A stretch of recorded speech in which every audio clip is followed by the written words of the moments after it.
guys, we're officially live. Oh! Hey. Yeah. Alright, so one thing I want to say before we start talking about all the stuff that's gonna happen. Well, not even just Valorant, but all the other stuff. I haven't announced either of the series yet on the Instagram, but Okay. this morning I was on my phone and I was looking at my calendar, right, to see what I had planned. And I didn't realize that pre-viral has been a thing for a year now.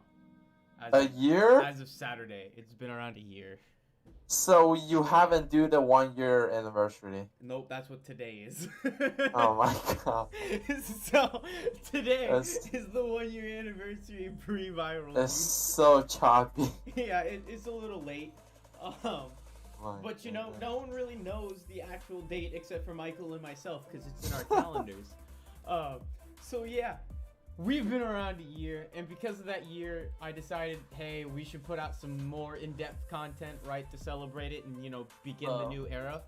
Which is why we decided to make Clutch Talks and Legacy Wins our podcast for both Valorant and League of Legends meta and the state of the game and all that sort of good stuff. So I have an Excel sheet full of all the characters of each game. And we will randomly select them with a random number generator once a week. Wednesdays will be for Valorant, Fridays will be for League, and we'll talk about whatever was selected by the random number generator. For League, we're gonna run 2 generators, one for the guns, and then one for the characters, the champs of Valorant, right? And we'll talk about them both, just because the game is very, very volatile and changes a lot very quickly. So, Andres, choose a random number between 2 and 30. 2 and 30? 12. 12. Okay. Ricky, choose a random number between 2 and 30. 13. 13. Cool. So today we're going to talk about both Phoenix and Viper. Oh god. And how they are in Valorant right now. Extremely good. So Andres, let's start with Phoenix. What's your take on Phoenix? Phoenix definitely like a doable champ. He's in a weird spot. Like, he's doable, but like you could replace him with someone else, but you could also replace other people. So I think he's in a good spot. He's not broken and he's not bad. What about you, Ricky? How do you feel? What do you feel about Phoenix? Like Andres said, is in a really good spot, but the point is that, like, Phoenix, oh my god, the dude's ultimate can actually do some naughty plays. He can, for example, he can engage for the team and he can also defend for the team, just like literally defend the whole point by himself if Especially the man has his ultimate. Yeah. Exactly. This man it's like definitely one of the 1v5 champions out there. Yeah, I would agree that his ultimate's definitely busted. I would actually disagree with you on the both of you on whether or not he's actually in a good spot. I think he's about to get phased out with the new champ. What? Yeah, because Phoenix's utilities aren't great, right? Sure, he has the wall. Viper has a better wall. He has a smoke. He has a flash. Breach has better flashes. You know I wouldn't say that. I would not say Breach that. 100% has better flashes now. He has 3 that all last longer than Phoenix's. But the thing is, you have a flash in one champion, so it's gonna be hard to take that out of the game.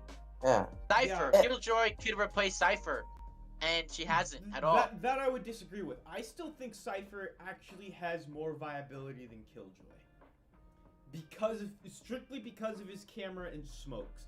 His traps obviously are not as good as Killjoy's, but but Cypher can get a lot more information out of a round than Killjoy can. But that's besides the point. Yeah, the so it's the same thing with Phoenix. Instead of having to go 2 champs, you can have a champ with a flash and a wall. Yeah. But what I'm saying is, I don't think his flash or wall are viable enough to not take Breach or Viper if you have a Phoenix.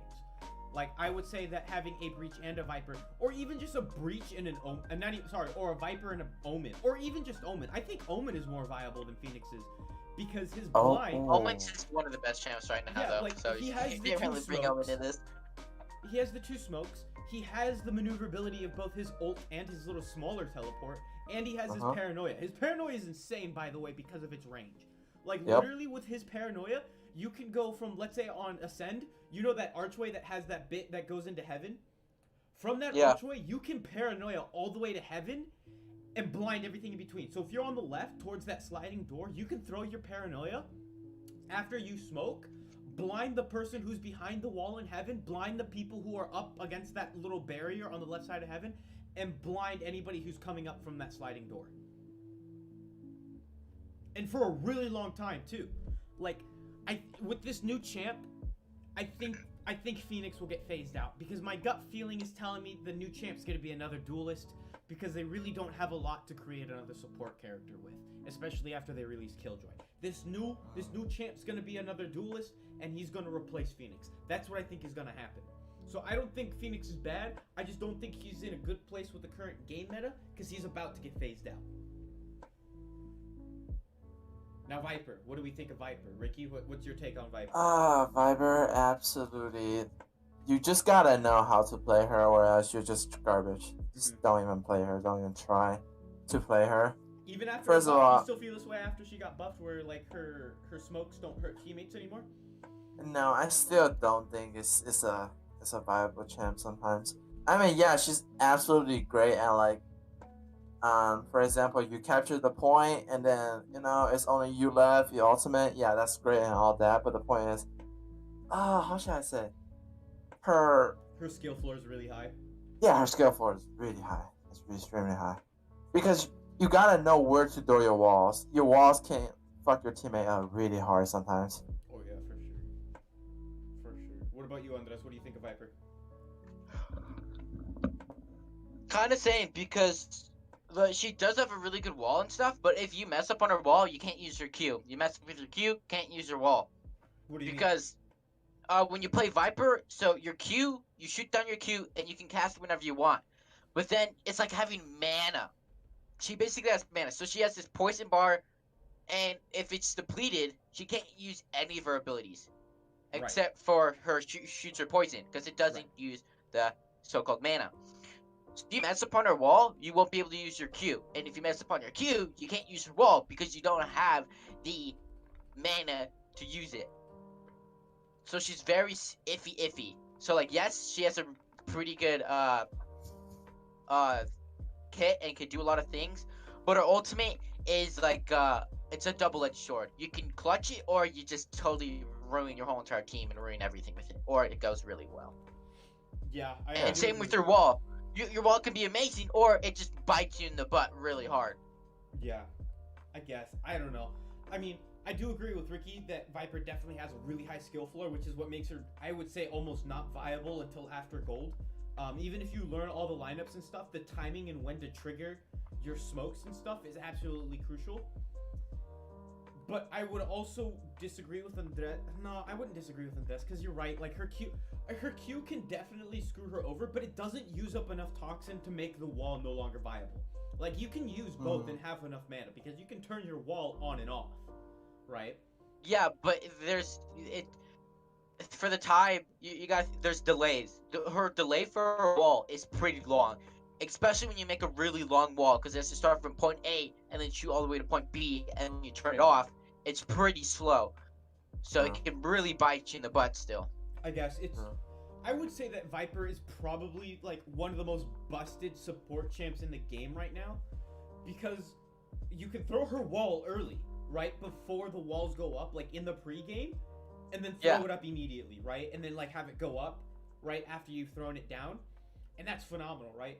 I think Viper will allow you to actually utilize a push significantly faster than any other champ will. Like, I feel like Breach is a strong contender for Viper's ability to help a team push really quick, but I still think that Viper's better, because Viper can stop vision like Breach can with his flashes, but she can do it for longer because there's smokes, and she also has her little poison Molotovs, which will like clear out an area for a very long period of time, rather than Breach's little explosion, right? I'm pretty sure it has... I'm not saying she's a bad champ. She's an excellent champ. I'm just saying she's difficult. Oh, she's incredibly difficult. That's why I don't think that anybody under gold should actually play her.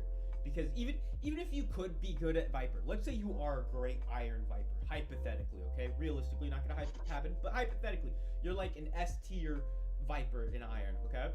Your team doesn't know how to play off of her. right? What ends up happening is most teams don't know how to use a Viper because, like, let's say she smokes a bunch of shit off, they don't know what to do after that. They're like, oh, okay, it's smoked. Then what?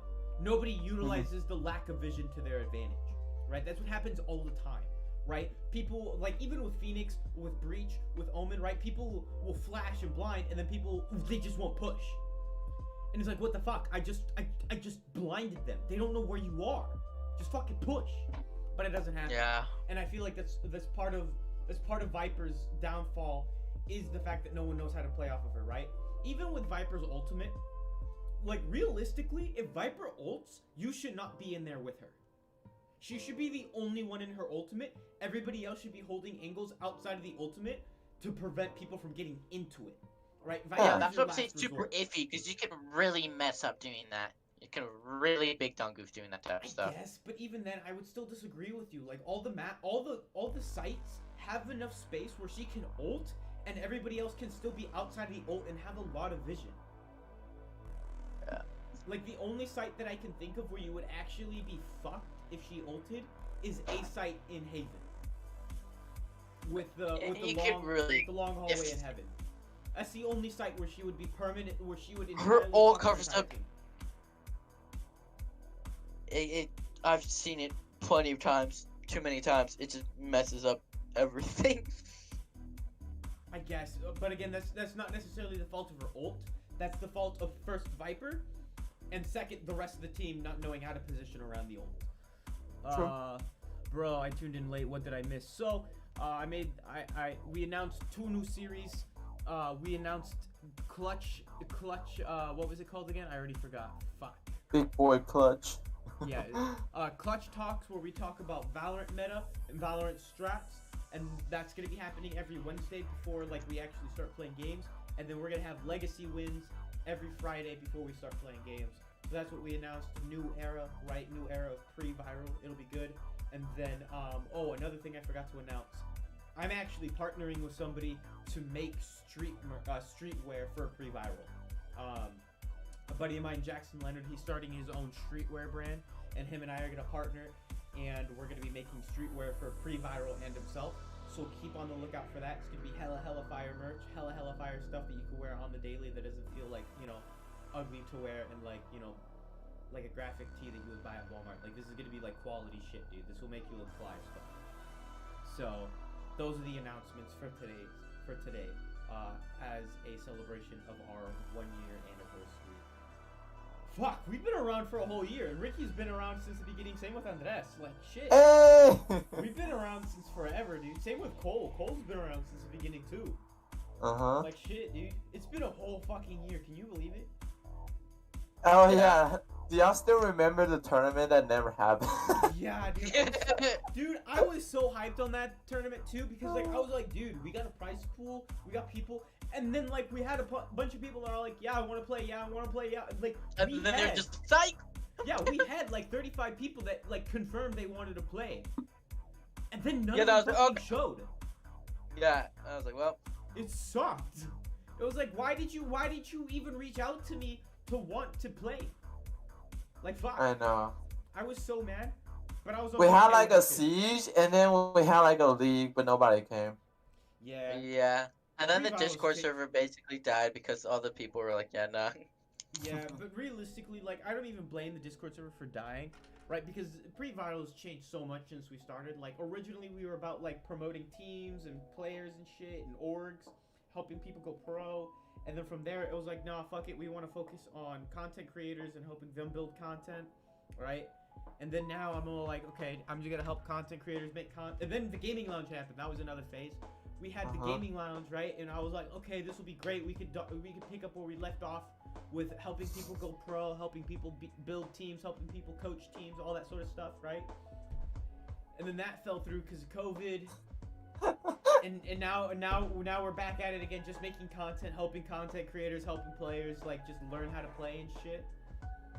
It's been a crazy ride with fucking pre-viral, dude.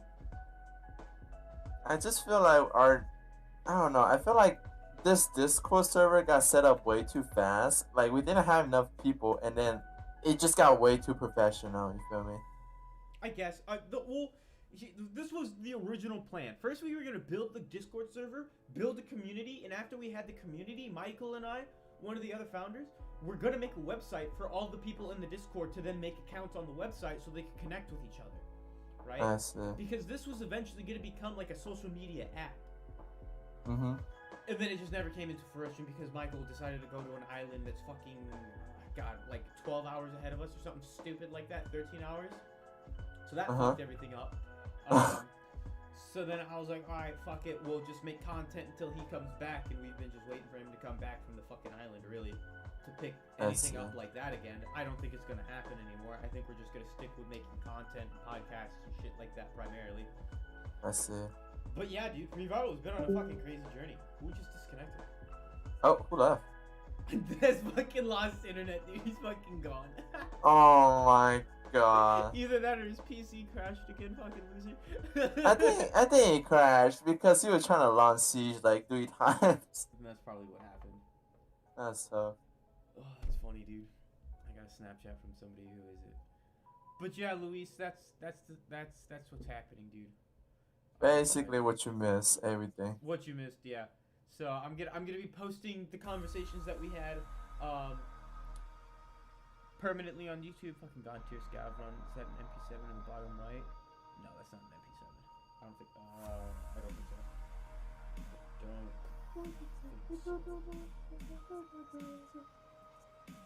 so. And then I'm also gonna be converting it into an audio file so that I can throw it on Spotify and iTunes and Apple Music and iHeartRadio and all that other stuff that my podcast is on. So you'll be able to get the full talk. Don't worry, dude. It'll be there for you. But yeah. I'm glad I have Apple Music. I mean, you could also have Spotify or iTunes or iHeartRadio or literally anything. Like anything that you can get a podcast on, like I get my podcasts on there. So, but yeah, I guess I'm glad you have Apple Music too, because you could listen to the podcast, Pre-Viral Podcast. I'm thinking about changing the name, probably. What do you mean I haven't spotted? Huh? Oh, no. It was on Siege. Oh, gotcha. Alright, so, that's it for today's talk. Now, for the game.